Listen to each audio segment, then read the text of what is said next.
Hello, everybody. Hi, Steve. I wish I were there with you. We wish you were here with us. I'm still applauding the comments by the Premier. All right. Isn't she fantastic? It's a great state to be in. You know, I travel the world, and cities, states, provinces, countries are talking the talk, and we need innovation, we need innovators, we have to encourage it, but very few are actually going out and walking the walk like Queensland is, and putting a lot of resources and efforts in the right direction, and acknowledging that the future, the important future really for growth for any region of the world is in innovation, and it's digital innovation, technology innovation, new ideas that are mostly software and sometimes hardware. I look back at some of the disruptive forces that really changed the way we live our life.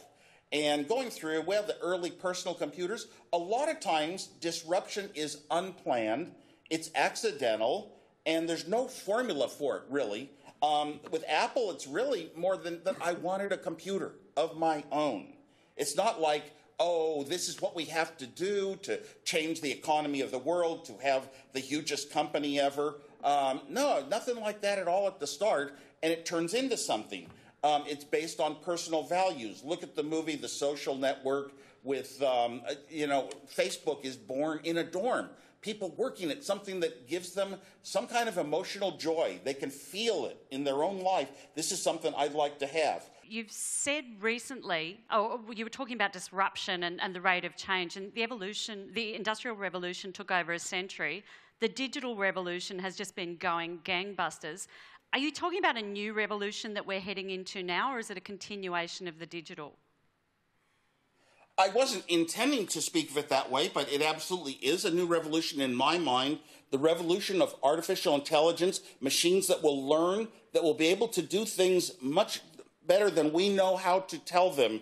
You take these steps and you will accomplish something. That's our programming when we program devices. But now we're learning how to program them, methods to learn on their own, and eventually they'll develop methods to think on their own. We're not quite at that stage yet. In other words, a machine doesn't yet say, what's an obstacle of the world? What's a problem of the world that needs solving?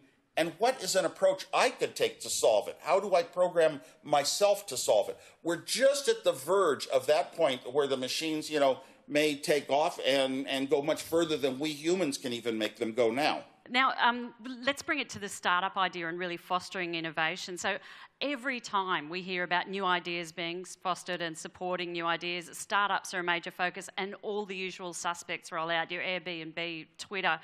Is there a danger in people latching on to those ideas and sort of being funneled into one way of innovating?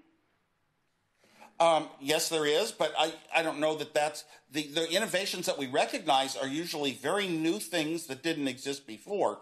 We talk about a few that are very well known, the Apples, the Googles, the Twitters. You mentioned Airbnb. They suggest possible things to individual innovators. One of the things that's happened as well, Airbnb, Uber, all these people-to-people connection things, they got implemented, though, as a strong central control like corporations of the past, and they could have been implemented as a funnel to a portal to a bunch of small businesses, smaller businesses that do the same functionality. As far as what they're going to suggest we look into, you know what? You look at what do we have now? How could I do something different? Well, that's not true. That's innovation, but it's not true invention. The true invention comes from looking at what do we have now? Hey, I wonder if there's a totally different way it could have been done. And sometimes that comes to mind. I go back to many of my own developments, and I just was thinking on a subject, but not the way it was written in books at all. Sometimes it helps to be a good builder of things and not having done it before, not having built those things, made those decisions before.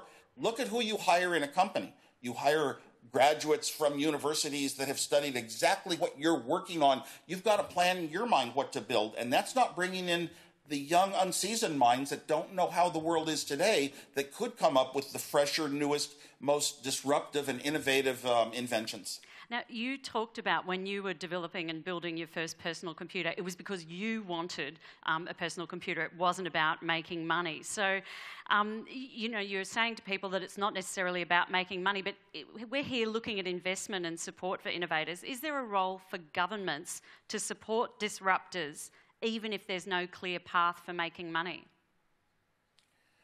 I hear that everywhere I go in the world, and the answer is yes. And I'm not the sort of person that likes to say, hey, government, you should spend money on the thing that I value, and I value it because I've been good at it. You should spend money on STEM education. I don't like to say that because you have to say, well, you're spending it on that and not on something else. And just, it's not like you have free money. You can just create money for a good cause. So, but absolutely, I had a lot of benefits because I lived in Silicon Valley. We had parts suppliers. You can't build things, especially in those days, without parts, and you couldn't buy parts in stores. Yeah, you could order them from the back of Popular Electronics magazine, the little parts that computers are made out of. But we had distributors, and you could run down to an office, fill out a complicated form where you had to act like a purchasing agent for a company, but you could actually buy little $1 chips for, $12. But you could do it individually. We had those advantages. It's kind of like what a lot of incubators get set up to do, to make it possible for somebody who has an idea to turn it into a working model on their own cheaply. That's what true inventors do. Run into the laboratory, maybe a small group of friends, and actually make something that works in fairly short time. Nowadays, the technology of a lot of our sophisticated physical things, our hardware devices, has gotten so complicated, the manufacturing techniques, the type of parts that are used, that it's beyond a normal individual. So some incubators go further than others in making those tools available. But resources and tools to people that are even making things just for themselves because they love it. If they have an emotional attachment to it, sure, there's going to be a lot of other people in the world that have the same emotional attachment, and it may be one of those big swing things that nobody saw. Fantastic. Now, I'm aware that we're going to lose the connection in just a few minutes, so I want very quickly an answer to my last question, and then I've got someone here who's dying to meet you and ask a question. So you talk about following ideas even if you don't know whether they'll work. How far should an inventor or an innovator trust an idea before realising it's just not viable? Where and when does the business imperative have to kick in? Yep. Here in the Silicon Valley area, the San Francisco area, I talk to people, I hear of ideas, and every idea has some value to somebody. Will it make a successful company or not is pretty rare even. But people, you have to start, and sometimes you don't know the outcome. As I pointed out, we didn't know the outcome with our personal computers, and all the big analysts and the big computer companies of the world thought, oh, it's going to be a small-time deal just for hobbyists, and maybe that's, sometimes you have to kind of believe in it. So when you have an emotional attachment, you really like something, it pulls you in and you feel that one-way door. I'm never going back through it.